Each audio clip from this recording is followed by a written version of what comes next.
لذت بھرا مسالے کی اچاری دال، آپ کے دسترخوان پر ایک نئی ڈش کا اضافہ۔ لذت بھرے مسالے میں بنا کابلی پلاؤ، آپ کے دسترخوان میں ایک نئی ڈش کا اضافہ۔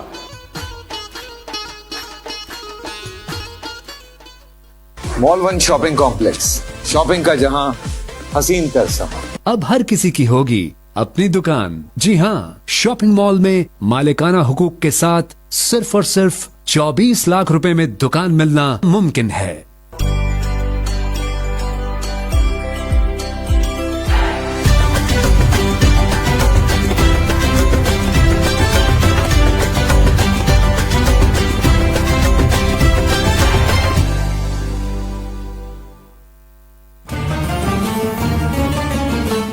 روایت کوکنگ آئل اینڈ بناسپتی کی جانب سے آپ سب کو رمضان مبارک۔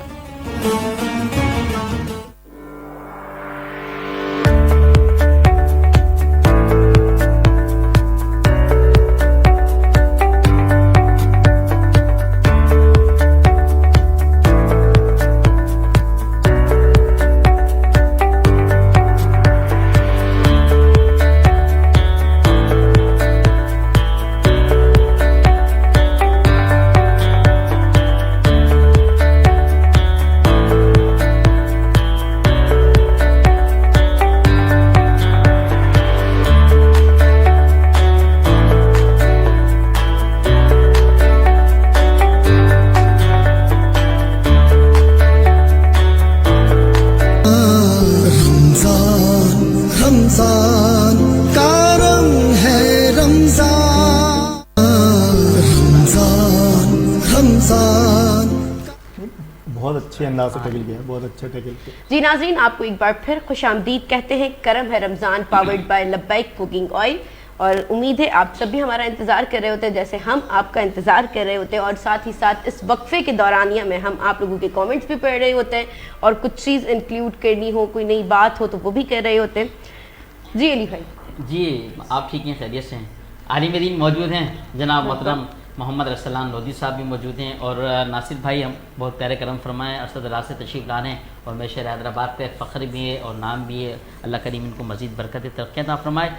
علامہ رسلان صاحب ایک سوال تھا، اگر اجازت ہو تو سر۔ آپ تھوڑا سا سوال ہولڈ کریں. پہلے میں چاہوں گی ہمارے ساتھ جو نعت خواں موجود ہیں ان کا تعارف کرائیں کیونکہ sorry. مہمان ہمارے ساتھ جی بالکل. ثنا خان مصطفیٰ صلی اللہ تعالیٰ علیہ وسلم نے ہمیں جوائن کیا. دربار عالیہ سخی عبدالوہاب جیلانی رحمۃ اللہ علیہ ٹرسٹ سے جناب محمد علی صاحب کا آپ کا تعلق, اور آج یہ ثنا خان مصطفیٰ صلی اللہ علیہ وسلم جناب محمد زبیر آپ تشریف لائیں, آپ کو ہم خوش آمدید پیش کرتے ہیں ہماری اس خوبصورت سی ٹرانسمیشن میں. جی ہاں, میں چاہوں گی کہ سب سے پہلے ایک کلام ہو جائے کیونکہ میں آپ کا سوال جانتی ہوں. پہلے ہم کلام سنتے ہیں, اس کے بعد سوال لیں گے, اس کے بعد کیوں وہ مزہ بھی آئے گا, تال میں مطلب بیٹھ جائے گی ساری ایک ردم کریٹ. زبیر بھائی بسم اللہ کیجیے, آپ سے گزارش کرتا ہوں کہ آپ کلام پیش فرمائیں. جی بسم اللہ, مائک آن کر لیجیے. صلی اللہ علیہ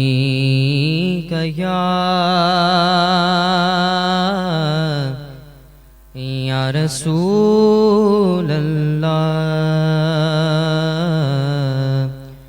وسلم علیک یا حبیب اللہ. لجپال نبی میرے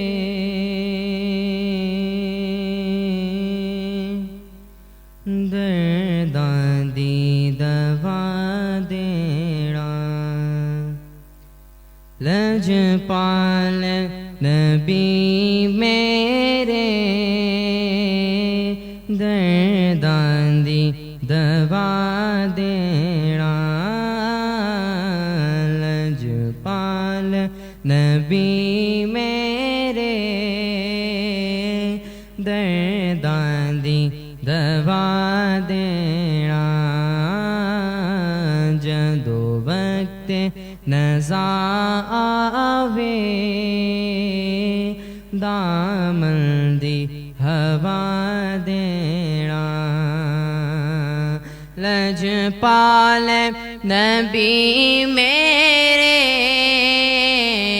درداں دی دوا دینا.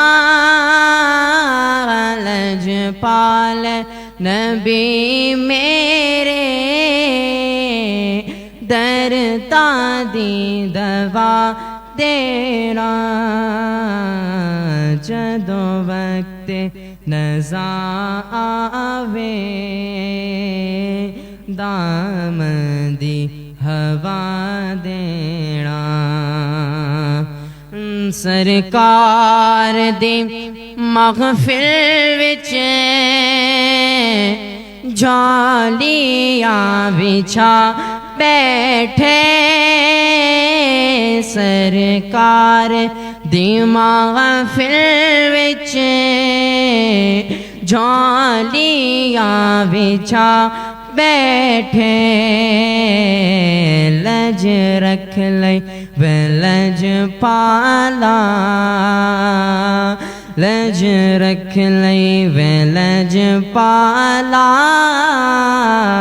خالی نہ اٹھا دینا. لج رکھ لئی وے لج پالا. خالی نہ اٹھا دینا. میں نعت تیری پڑھنا, میں ذکر تیرا کرنا. میں نعت تیری پڑھنا, میرے آقا میں ذکر تیرا کرنا. اس ذکر دی برکت نال, اس ذکر دی برکت نال میری قبر بسا دینا. اس ذکر دی برکت نال میری قبر بسا دینا. آسی دی تمنائے رویا کے مدینے وچ. آسی دی تمنائے رویا کے مدینے مدینے وچ پاوے تیبہ دے کتے یادے باوے تیبہ دے کتے یادے پیرائچ بٹھا دینا لجپال نبی میرے دردان دی دوا دینا. صاحب دربار عالیہ سخی عبدالوہاب شادیانی ٹرسٹ سے آپ تشریف لائے ہیں. بہت پیارے انداز سے آپ نے ہدیہ نعت پیش فرمائی. اللہ کریم مزید برکت عطا فرمائے. کوئی سوال ہوا ہے؟ آمین. پہلے میں کہنا چاہوں گی کلام بہت خوبصورت، اور چونکہ یہ دوسری زبان میں آج اتنے سارے روزے اگر ہم نے سنا ہے تو بہت خوبصورت کلام. اچھا جی، ہم پھر سے چلیں گے علامہ صاحب کی طرف. اب کچھ سن رہے ہوتے ہیں، کچھ بات کر رہے ہوتے ہیں، تو ایک دم سے علامہ صاحب کا خیال آ جاتا ہے کہ اب جو سوال ہے وہ علامہ صاحب سے کہتے ہیں. اچھا جی جی جناب علامہ صاحب. اچھا اب سوال یہ ہے کہ نعت تو شوق سے بھی سنتے ہیں، پڑھتے ہیں، ہمارے دل کے بہت قریب ہوتی ہے. اب نعت کی تعریف کیا ہے؟ اور ایک اس کو آپ کہنے کی مشغلہ ہو گیا کہ نعت جو ہے، بہت ساری ایسی نعتیں ہمارے پاس موجود ہیں یا نعت کو جو گانوں کی طرز پہ، یعنی جو موسیقی ہے اس کی طرز پہ آج کل ہمیں نعتیں سننے کو مل رہی ہیں. اور چونکہ جہاں تک میرے علم ہے، میوزک سے ہٹ کر اگر کوئی چیز ہو جس میں سر نہ ہو تو وہ تو اچھی چیز، لیکن یہ جو باقاعدہ وہ طرز پر اور پوری لیرکس کے ساتھ بنائی جاتی ہے، اس پہ میں چاہوں گی کہ آپ تھوڑی سی روشنی ڈالیں. اور بسم اللہ الرحمن الرحیم. آپ کے سوالات میں کافی ساری چیزیں جو ہیں وہ واضح الگ الگ کر کے کوشش کرتا ہوں بیان کر دوں. سب سے پہلے تو یہ کہ نعت کی تعریف، تو وہ جو ہم اسکول میں مدرسے میں جو نعت کی تعریف پڑھتے ہیں، تعریف تو وہی ہے. نعت اسے کہتے ہیں جس میں رسول اللہ صلی اللہ تعالیٰ علیہ وآلہ وسلم کی تعریف بیان کی جائے. اچھا، جب یہ بات آپ نے کی تو تعریف میں پھر کئی پہلو ہوتے ہیں. آپ کے ذاتی کریمہ کے تعلق سے بات، آپ کے اوصاف حمیدہ، آپ کے معجزات، آپ کی سیرت، آپ کی صورت، کیونکہ جس سے آپ کو محبت ہوتی ہے نا، پھر آپ اس سے جڑی ہوئی ہر بات کی تعریف یا توصیف بیان کرتے ہیں. تو نعت بیسیکلی کہتے ہیں اس سے. لیکن مسئلہ یہ ہے کہ اب ہمارے یہاں جس طرح کے کلام رائج ہو گئے ہیں، کیا وہ نعت کی ڈیفینیشن پر صادق آتے ہیں یا نہیں، اس پر بحث ہے. تو ابھی جیسے کلام پڑھا گیا ہے، انہوں نے ابھی پڑھا، اس سے پہلے بھی کلام پڑھا گیا ہے. تو بعض اوقات کچھ کلام ایسے ہوتے ہیں جو اس کو ہم نعت سمجھتے ہیں، لیکن وہ بنیادی طور پہ نعت نہیں ہوتی، وہ دعائیہ نعت کہلاتے ہیں. دعائیہ نعت میں یہ ہوتا ہے کہ حضور علیہ السلام کی بارگاہ میں استغاثہ پیش کیا جا رہا ہوتا ہے کہ جی ہمیں مدینہ بلا لیجیے، یہ بات ہوتی ہے. شفاعت کی بھیک مانگی جا رہی ہوتی ہے. تو وہ نعت صرف نعت نہیں ہوتی ہے، وہ دعائیہ نعت کہا جائے گا اسے. جب آپ نعت کہتے ہیں تو اس میں صرف تعریف بیان کی جاتی ہے. اور اس کی پھر میں آگے آپ کو وضاحت بھی دیتا ہوں کہ دیکھیں نعت نا، یہ کوئی آسان بات نہیں ہے. حضور علیہ السلام کا تذکرہ خیر کرنا، امام اہل سنت امام احمد رضا فاضل بریلوی رحمۃ اللہ علیہ جیسی شخصیت، ان کے بیٹے مفتی اعظم ہند ہے، ان کا پوتا بھی مفتی ہے، ان کے والد مفتی نقی علی خان علماء متکلمین میں سے تھے. انہوں نے اپنی زندگی میں اگر نعت لکھنے کی اجازت دی تو صرف اپنے ایک بھائی کو دی، مولانا حسن رضا کو، اور اس جملے کے ساتھ دی کہ نعت لکھنا یا پڑھنا یہ ایسا عمل ہے کہ گویا پل صراط پہ چل رہے ہیں. کیونکہ رسول اللہ صلی اللہ تعالیٰ علیہ وآلہ وسلم کی شان اقدس اتنی بلند ہے کہ ایک صحابی جو عالم دین ہے، مفتی ہیں، حافظ ہیں، 5 وقت نمازی ہیں، جہادی ہیں، اور ان کو ایک مرض لاحق ہے کہ ان کی سماعت جو ہے وہ تھوڑی اونچی ہے، اس وجہ سے وہ بولتے بھی اونچا تھے. اتنی نسبتوں کے بعد اور اس مرض کے بعد جب وہ بارگاہ رسالت میں آ کے کوئی بات کرتے ہیں اور آواز اونچی ہو جاتی ہے تو اللہ فرماتا ہے لا ترفعوا اصواتکم فوق صوت النبی، میری نبی کی بارگاہ میں آواز بھی اونچی نہیں ہونی چاہیے. یہ ایسی بڑی بارگاہ ہے. تو اب ہمارے یہاں جو نعت پڑھی جا رہی نا، ایسے بھی نعت خواہ میں نے دیکھے ہیں جو 10 سال 15 سال 20 سال سے نعتیں پڑھ رہے ہیں. ٹھیک ہے، آپ کا شعبہ پڑھتے ہوں گے، لیکن پڑھنا الگ ہوتا ہے، لکھنا الگ ہوتا ہے. وہ نعت خود لکھ بھی رہے ہوتے ہیں. اگر آپ ان کو قرآن یا حدیث کی تعریف پر اب پرکھیں تو اس میں بعض اوقات توہین بھی ہوتی ہے، بعض اوقات وہ شان اقدس بھی بیان نہیں ہو رہی ہوتی جو کما حقہ بیان ہونی چاہیے. علماء محدثین تو ہمیشہ یہ کہتے رہے کہ یہ نعت خوانی یہ اصناف سخن کا وہ صنف نازک ہے کہ جب اس کی طبع آرائی کے لیے عقلی میں سخن کے تاجدار مولانا جامی نے بھی قلم اٹھایا نا اور رسول اللہ صلی اللہ تعالیٰ علیہ وآلہ وسلم کی شان اقدس کو بیان کیا تو تعریف بیان کرتے رہے آخر میں عاجز آ کے کہتے ہیں یا رسول اللہ لا یمکن الثناء کما کان حقہ، کہ میں کما حقہ آپ کی ثنا آپ کی تعریف بیان کر ہی نہیں سکتا. تو پھر بعد میں عجز کا اظہار کیا کہ بعد از خدا بزرگ توئی قصہ مختصر، یہ نعت لکھنا یا نعت پڑھنے کا طریقہ کار یہ ہوتا ہے جس میں رسول اللہ کی شان تو بیان کی جا رہی ہے لیکن اپنا عجز کا اظہار ہو. ہمارے جو انداز ہے نعت پڑھنے یا لکھنے کا وہ ایسا ہے کہ گویا کہ ہم نے تو یہ ساری محفل لوٹ ہی لی ہے, محفل اٹھائی ہم نے دی ہے, ہم نے ہی نعت گوئی اور نعت خوانی کا حق ادا کیا ہے. ایسا ہو نہیں سکتا. اب دیکھیں امام اہل سنت نے کلام لکھا ہے, میں آپ کو تعریف بتاؤں نعت کی مثال کے ساتھ.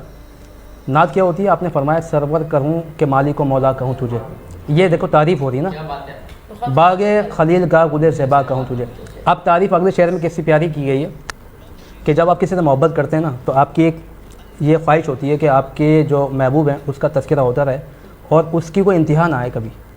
یعنی انتہا جب آ جاتی ہے نا تو آپ کو لگتا ہے کہ اب مجھے مزہ نہیں آیا یار, اور تعریف ہونی چاہیے تھی. اچھا ایک انسان جس سے آپ محبت کریں تو اس کی تو انتہا ہو سکتی ہے, لیکن جو اللہ کے محبوب ہوں اس کی تعریف کی انتہا ہو سکتی ہے؟ کبھی نہیں ہو سکتی.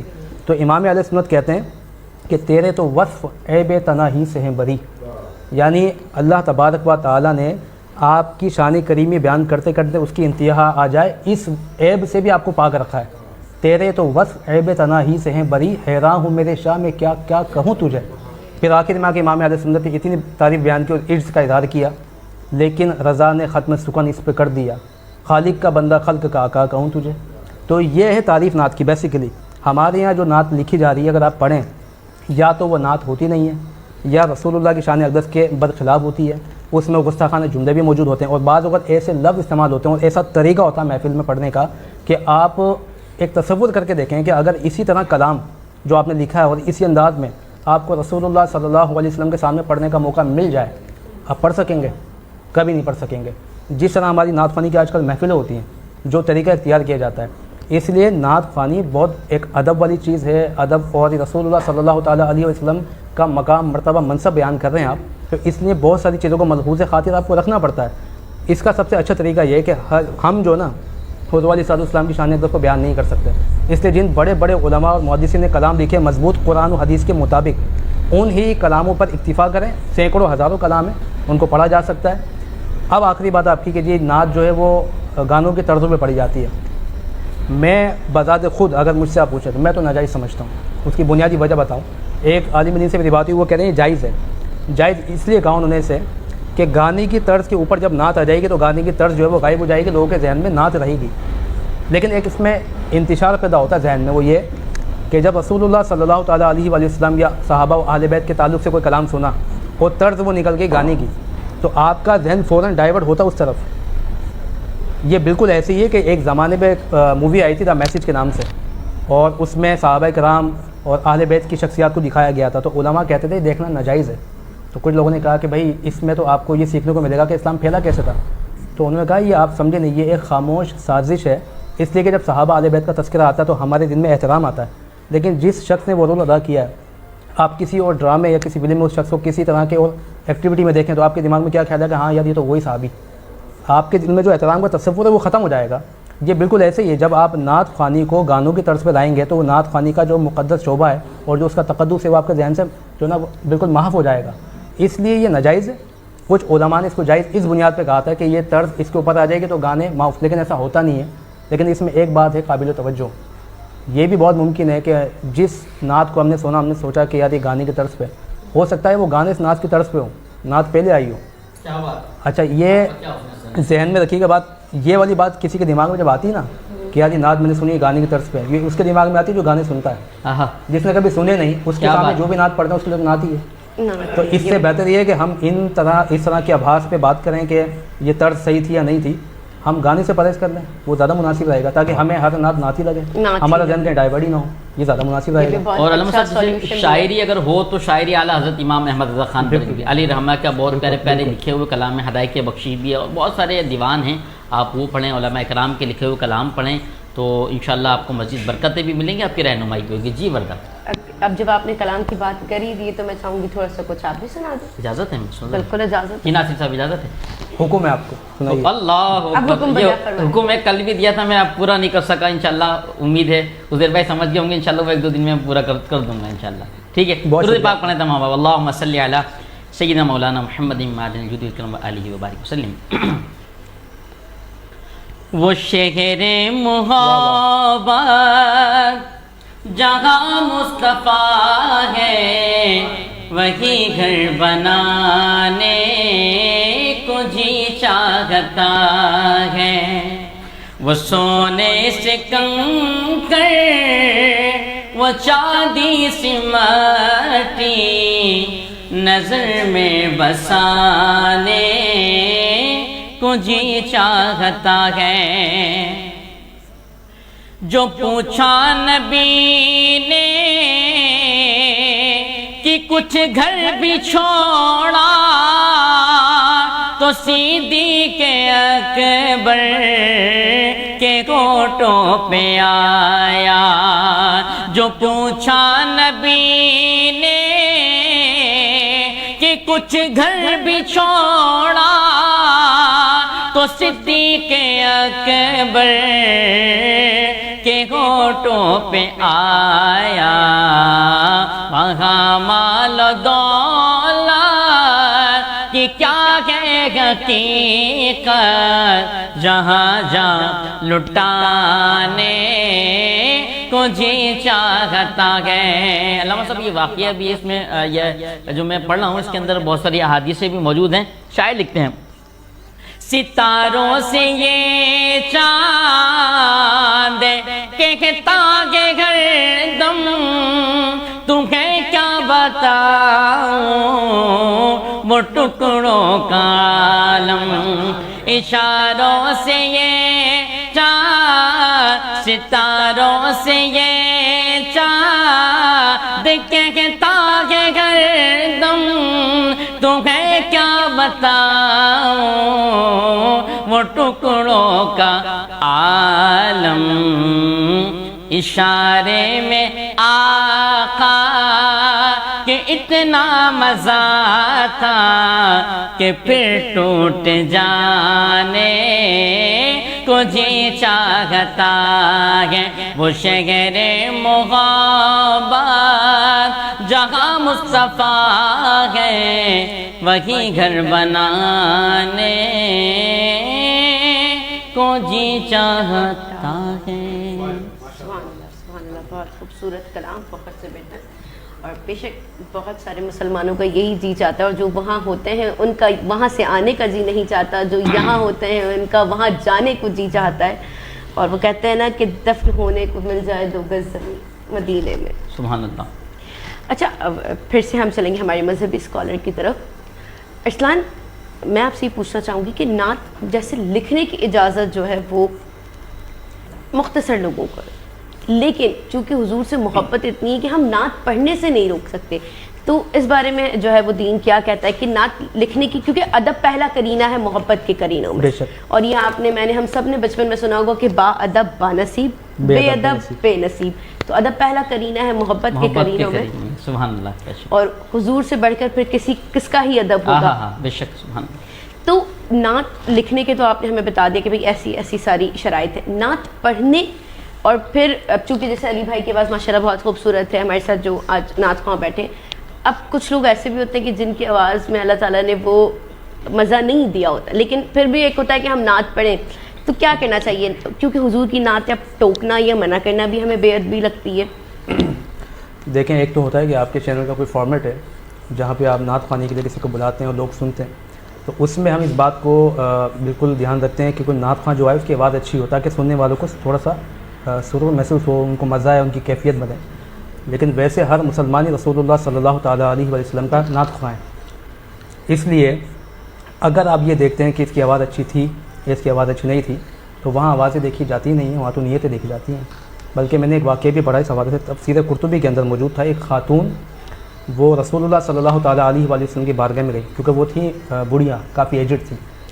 اب ظاہر ہے ان کی آواز میں وہ کیفیت نہیں ہوگی، وہ سر نہیں ہوں گے، تو وہ جب رسول اللہ صلی اللہ تعالیٰ علیہ وسلم کی بارگاہ میں نعتیں پڑھ رہی تھیں، استغاثے پیش کر رہی تھیں، تو انہوں نے دیکھا کہ وہاں ایک خاتون ہے نوجوان، اور وہ رسول اللہ کی بارگاہ میں بہت اچھے انداز میں نعت پڑھ رہی تھیں۔ تو دل میں خیال آیا کہ میری تو آواز ہی اچھی نہیں ہے، کیا پتہ میرا پڑھنا رسول اللہ کو قبول ہی نہ ہو، اس شان کے لائق ہی نہ ہو۔ اچھا، جب اس کیفیت کو لے کر اور دل کو چھوٹا لے کر رنجیدہ واپس آتی ہیں اور آ کے سوتی ہیں، تو رسول اللہ صلی اللہ تعالیٰ علیہ وسلم کو خواب میں دیکھتی ہیں۔ تفسیر قرطبی میں یہ واقعہ موجود ہے۔ رسول اللہ صلی اللہ تعالیٰ علیہ وسلم نے فرمایا، میرے مدینے میں آ کے دل کو چھوٹا کیوں کرتی ہو؟ ہم نے سب سے پہلے تمہارے ہی کلام کو قبول کیا ہے، اس لیے کہ بارگاہ رسالت میں نیتوں کو دیکھا جاتا، آوازوں کو دیکھا نہیں جاتا. کیا بات ہے بھائی. جہاں تک بات رہی لکھنے کی، تو دیکھیے محبت جو نا وہ ایک جذبے کیفیت کا نام ہے. محبوب کامل ہو سکتا ہے اور محب میں بہت سارے نقص ہو سکتے ہیں. اس لیے کما حقو آپ محبوب کی شان کو بیان کر سکیں، لازم نہیں اس میں غلطیاں ہو جائیں گی، اس میں امکانات موجود ہیں. اس لیے نعت لکھنے کی اجازت ہر کسی کو نہیں دی جا سکتی. اس کی وجہ یہ ہے کہ آپ قرآن، حدیث یا رسول اللہ کی شان کو اس طرح جانتے یا پہچانتے نہیں ہیں جو اس کا حق ہے. جب آپ جانتے نہیں ہیں اور پہچانتے نہیں ہیں تو آپ اس طرح نعت لکھ نہیں پائیں گے. پھر اس میں بہت امکانات ہیں کہ کوئی بات ایسی بیان ہو جائے جو اس شان اقدس یا اس بارگاہ کے لائق نہیں تھی. تو اس لیے نعت لکھنے کی اجازت ان کو ہوگی جو رسول اللہ صلی اللہ تعالیٰ علیہ وآلہ وسلم کی شخصیت کو قرآن یا حدیث سے کم حقوق پڑھ چکے ہیں. پھر وہ جانتے ہیں کہ قرآن یا حدیث کے مطابق ہم کیا بات کریں یا کیا بات نہ کریں. اچھا لکھنا بھی پھر ایک فن ہے، ہر کوئی لکھ بھی نہیں سکتا. اس کی پوری تعریفات ہے کہ وزن ہو، قافیہ ہو، ساری معاملات ہوتے ہیں. اس کے بعد جا کے یعنی ایک فن، اس کو سیکھنا پڑے گا. اچھا فن آپ کو آ گیا تو جب تعریف آپ رسول اللہ کی کریں گے تو پھر آپ کو قرآن حدیث پر بھی نگاہ رکھنی پڑے گی. اس کا بغیر یہ کام ہو نہیں سکتا. آپ وزن قافیہ سمجھ کر یا نثر میں نظم میں کچھ بھی پڑھ لیں، کسی عام شخصیت کی بات تو کر سکتے ہیں. رسول اللہ کی بات آئے گی تو پھر آپ کو قرآن پہ بھی نگاہ رکھنی پڑے گی. اس کا بغیر نہیں ہو سکے گا. صحیح، کیا بات ہے. بہت بڑی، بہت پیارے انداز سے علامہ صاحب آپ نے بات کی. بہت پیاری لذت آ رہی تھی. جب لذت کی بات کی جائے تو پھر آج کیا ہے ہمارے ساتھ؟ لذت بھرے مسالے. ہاں، لذت بھرے مسالوں کا ساتھ ہمارے ساتھ ہے. تو انشاءاللہ پھر عنایت اللہ قمرانی سے ہم کڑھائی بھی بنوائیں گے اس کے اندر. اور بہت سارے یہاں میں دیکھ رہا ہوں جیسے مرغی مسالہ ہے اور بہت سارے باقی تو بنانے والے لوگ ساتھ ہی بیٹھے ہیں. ہم کیا بتائیں، خود ہی بتا دیں گے. لذت بھرے مسالے بہت اچھا آئٹم ہے، اس کو استعمال کریں. اللہ آپ سب کو دارین کی نعمت شمار عمل فرمائے. جی بردہ. ایک تو کھانے کی بات کرتے ہیں، پھر آپ دعا کر لیتے ہیں، ہمیں تھوڑا سا ڈرا دیتے ہیں. میں بولتا ہوں کھانے کے بعد فوراً دعا کر لیں. کھانے کون سی دعائیں کریں کہ کھانے کے بعد کچھ دعاؤں کے بعد بھی کھانے ہوتے ہیں، اسی چیزوں سے گریز کریں. علی بھائی موضوع پہ کھانے کی بات کرنا واجب ہوتا ہے. کیا بات ہے. لیکن رزق کا جو ذریعہ ہے وہ بھی اللہ تعالیٰ بنا ہی دیتا ہے. تو لذت بھرے مسالوں میں کبھی ہم بھی کچھ بنا ہی لیں گے. بالکل بنائیں، بالکل. اور بنائیں، ہم چاہتے ہیں کہ آپ کو نہیں بتائیں گے. یہی تو مسئلہ ہے نا سادہ. جی جناب، مہمان موجود ہیں ناصر صاحب. ماشاءاللہ بہت پیارے انداز سے ناصر صاحب گفتگو بھی فرماتے ہیں اور بہت سارے ایسے آف کیمرہ پوائنٹس ہمیں بتا دیتے ہیں، ایسی باتیں کہ جو الحمدللہ اصلاح بھی ہوتی ہے اور آپ تک الحمدللہ ہم نئی باتیں جو ہے، یونیک باتیں جو ہے آپ تک پہنچاتے بھی ہیں. جی وردہ. بالکل ایسا ہی. اب روایت کو برقرار رکھتے ہیں اور چونکہ ہمارے پاس ایک سوال آیا ہے وہ سر سے لیتے ہیں. صرف فزیکل ٹریڈ میں تو ہم چیز دیکھ سکتے ہیں، خرید سکتے ہیں، بدلا سکتے ہیں، جیسے ابھی ہمارے ساتھ مذہبی اسکالر بھی بتا رہے تھے. اب چونکہ ای کامرس ہے، ایک چیز آپ تک پہنچی نہیں ہے، آپ کے پاس ڈور اسٹیپ پہ جب آئے گی، جب تک آپ کے پاس ایک پہیلی ہوتی ہے. تو ای کامرس میں ہم لوگ کس طرح سے جو ہے وہ فراڈ سے بچ سکتے ہیں یا اس طرح کی دھوکہ دھڑیوں سے بچ سکتے ہیں، اور آپ کا کیسا ایکسپیرینس رہا ہے؟ اس میں دیکھیں، بلکہ میں تو یہ چاہوں گا کہ یہ لیسن بھی ہے ان لوگوں کے لیے جو ای کامرس میں خریداری کرنا چاہتے ہیں. دنیا میں نا ایک قاعدہ ہے کہ آپ کو نقصان جب پہنچتا ہے جب آپ لالچ کرتے ہیں. تو میرے ایک بہت پیارے سے دوست ہیں، بہت پڑھے لکھے بھی ہیں، بہت اچھے عہدے پہ فائز ہیں. تو وہ ایک دن میرے ساتھ بیٹھے ہوئے تھے تو وہ ذکر کرنے لگے کہ ناصر یار یہ ای کامرس میں تو اسی طرح کا اسٹانس تھا ان کا کہ جیسے کہ وردہ کہہ رہی ہیں کہ ای کامرس میں تو جو ہاتھ میں آئی چیز وہ تو مزیدار نہیں تھی، مطلب اس کی کوالٹی بہت اچھی نہیں تھی، اتنا ایڈ لگایا ہوا تھا، اتنی تصویر لگائی ہوئی تھی. اور حقیقت ہے، آپ خاص طور پہ کپڑے یا کوئی اس طرح کی چیز اگر آپ بائی کر رہے ہیں تو آپ کو تو ہاتھ میں لیے بغیر نہیں پتہ لگتا کہ کیا ہے. تو میں نے ان سے ایک ایسے ہی سوال کیا کہ آپ نے جو بائی کیا وہ کون سا اسٹور تھا یا کتنے کا بائی کیا؟ کہ نہیں یار وہ ایڈ آیا تھا مجھے 2500 روپے کی 5 ٹی شرٹ کا. تو میں نے جو ہے منگا لی. وہ تو پہنچے جیسے بھی نہیں تھی کہ ان کے میرے گھر میں پہنچا لگایا جائے. تو میں بار بار یہ کہوں گا کہ جب آپ لالچ کرتے ہیں مطلب بائنگ کرتے ہوئے ای کامرس میں بھی، تو آپ کے ساتھ اس طرح کے ہونے کے 99% چانسز ہیں. یعنی آپ کو ایک چیز لگ رہی ہے کہ اس کی ویلیو یہ ہو ہی نہیں سکتی، یا جو معیار میں چاہ رہا ہوں اس معیار کی یہ ویلیو نہیں ہو سکتی. آپ 19, 20, 18 تک تو جا سکتے ہیں. ایک چیز آپ کو عام مارکیٹ میں نظر آئی تھی، یعنی میرے معیار کا، یا ہم چاہ رہے ہیں کپڑا اس طرح کا ہو، تو مجھے لگتا ہے وہ 2-2.5 ہزار کا ہوگا. اب وہ کیسے ممکن ہے کہ وہ ایک پیس اگر کہیں پر لگائے 500 کا 700 کا، اور میں آنکھیں بند کر کے اس کو بائی کرنا چاہ رہا ہوں، تو اس طرح کے ہونے کے چانسز بڑھ جاتے ہیں. تو ایک تو اس سے اجتناب کریں، اس چیز سے اجتناب کریں کہ اگر آپ کو لگتا ہے کہ وہ آپ جس طرح کی چیزیں خریدتے ہیں اس کاسٹ پہ نہیں ہے، پھر دوسرا دیکھنے کا ایک جو اچھا طریقہ ہے نا، بائنگ کا ایک جو اچھا طریقہ ہے، وہ آپ اس اسٹور کی ورتھ کو بھی چیک کریں. یعنی نئے اس پہ فوراً ہی اعتبار کرنے سے بہتر ہے کہ آپ اس کے ورتھ کو چیک کریں. آپ وہاں پر میسیج موجود ہوتے ہیں، کلائنٹس کے ریویوز موجود ہوتے ہیں، ٹھیک ہے، تصویری بھی موجود ہوتے ہیں، بعض اوقات ویڈیوز بھی موجود ہوتی ہیں جو اچھے. ہم تو خاص طور پہ جو بہت سارے سیلرز ہیں وہ کوشش یہ کرتے ہیں کہ ہم وارنٹی بھی دیں کہ بھئی آپ واپس بھی کر لیں اگر آپ کو کھول کے کوئی چیز سمجھ میں نہیں آتی. تو ایک جو جنرلی ہمارا دین بھی ہمیں یہ سکھاتا ہے کہ اگر کوئی آپ کا گاہک اس کو لے جانے کے بعد بھی ایک عام دکان سے سمجھ میں نہیں آتی اور واپس آئے تو نارملی ہمارے دکاندار حضرات اس پہ منع کر دیتے ہیں، لیکن یہ ہے کہ آپ واپس کر سکیں. تو اچھے ای کامرس جو بزنس مین ہے وہ کلائنٹ کو یہ موقع دیتا ہے کہ وہ گھر پہ دیکھے، اور دیکھنے کے بعد اگر اس کو لگتا ہے کہ یہ اس کے معیار کا نہیں ہے تو وہ بعد میں بھی اگر واپس کرتا ہے تو واپس کر دیا جاتا ہے. تو عام طور پہ جو اس فراڈ سے بچنے کا صحیح طریقہ یہی ہے کہ آپ ایک تو قیمت کو دیکھیں مارکیٹ کے ساتھ، پھر اس اسٹور کو دیکھیں کہ کون بیچ رہا ہے اور اس کا پہلے لوگوں کا اس کے ساتھ ایکسپیرینس کیا ہے، تو اس کو بھی چیک کرنا جو ہے نا وہ ایک اچھا. بہت شکریہ، بہت زبردست. اور اس طرح سے ناظرین آپ لوگ بھی ای کامرس یا آن لائن ہونے والے فراڈ سے بچ سکتے ہیں. ولی بھائی میں چاہوں گی کہ آپ میری بات پر لبیک کہیں اور ایک خوبصورت سا کلام ہم سنیں. جی بالکل سنتے ہیں. جی نہیں کہتے، لبیک کہتے ہیں. لبیک کہہ دوں میں، پھر لبیک کہنا پڑے گا. لبیک کوکنگ آئل کا ساتھ بھی ہمارے ساتھ ہے نا، کوکنگ آئل ہیں لبیک. تو بھائی آپ سے گزارش کرتا ہوں کہ ابو زبیر بھائی سے نعت رسول مقبول صلی اللہ تعالیٰ علیہ وسلم کا نذران پیش فرمائیں. آصف بھائی کے لیے دعا کرتے ہیں. آصف بھائی داتا فوٹو فریم پکا قلعہ، بہت پیارے بہترین انداز سے ڈیکوریٹ کا آپ کے پاس سامان بھی موجود ہے، بہت اچھے پیارے ڈیکوریشن کا سامان ہے. اللہ کریم آپ کو آباد رکھے. آصف صاحب ہیں ہمارے محترم غلام نبی صاحب، جناب انور صاحب، ہمارے سلمان صاحب اور عتیق صاحب، اللہ سب کو برکت عطا فرمائے. جناب محترم محمد زبیر صاحب، دربار عالیہ سخی عبدالوہاب شاہ جیلانی ٹرسٹ سے آپ کا تعلق.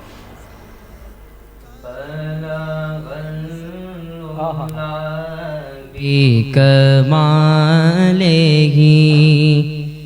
کشف الدجى بجمالہ حسنت جمیع خصالہ. پڑھیے صلو علیہ وآلہ صلو علیہ وآلہ صلو علیہ وآلہ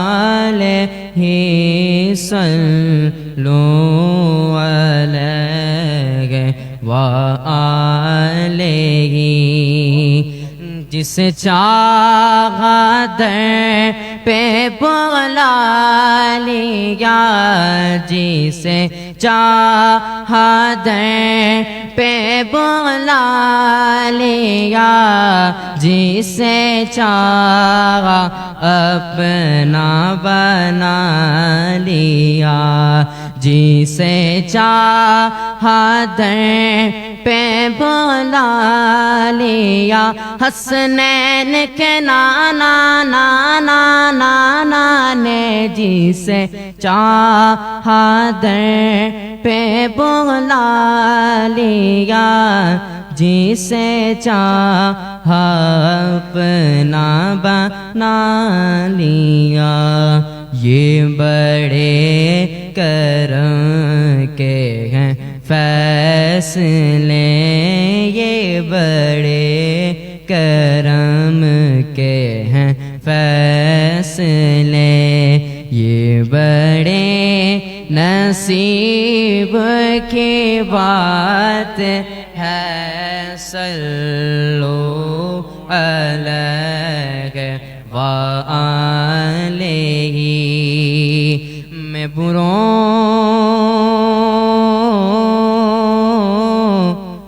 میں بروں سے لاکھ برا سہی، مگر ان سے ہے میرا واسطہ، میں برا سے لاکھ برا سہی، میں برا سے لاکھ برا سہی، مگر ان سے ہے میرا واسطہ، میری لاج رکھنا میرے خدا، سب کی لاج رکھنا میرے خدا، یہ تیرے حبیب کی بات ہے، صلو علیہ وآلہ۔ ماشاءاللہ ماشاءاللہ، بہت پیارے انداز سے ہمارے بھائی محمد زبیر نے نعت شریف پڑھی، آپ کا بہت شکریہ۔ محمد علی قادری صاحب کا بھی بہت شکریہ، آپ کے ہمراہ تشریف لے کر آئے۔ تحریک اصلاح معاشرہ ایک بہت ہی پیارا ادارہ، محترم المقام عاشق شاہ خیر العالم حضرت علامہ مولانا محمد پیر اجمل رضا قادری صاحب دامت برکاتہم العالیہ کا بہت ہی پیارا ادارہ پنڈی بائی پاس پر ہے۔ تحریک اصلاح معاشرہ بہت پیارا ادارہ آپ نے بنایا ہے، اور دینی علوم بہترین انداز سے، جدید انداز سے وہاں سکھائے جا رہے ہیں۔ اللہ مزید برکت عطا فرمائے۔ پیر اجمل رضا قادری صاحب شہر حیدرآباد والوں کے لیے خوشخبری، یونیک موٹر سائیکل بنانے والوں کی جانب سے تشریف لا رہے ہیں جناب پیر اجمل رضا قادری صاحب۔ 24 تاریخ رات بعد نماز تراویح 11 بجے میمن سوسائٹی، تمام بھائیوں سے گزارش ہے کہ شرکت بھی فرمائیں اور حضرت کا جو ہے روحانی و علمی خطاب بھی فرمائیں۔ سنیے جی جناب، کوئی وقت ہے جس میں ہم کوئی بات کا اسپیس ہو سکے یا وقفہ آ سکے؟ ہر چیز کا وقت ہوتا ہے، پر فی الحال ابھی ایک وقفے کا بریک ہے۔ واہ واہ، ایک وقفے کا وقت ہے، ایک وقفے کا وقت ہے۔ ملتے ہیں آپ سے بریک کے بعد۔ رمضان رمضان کا رنگ ہے رمضان،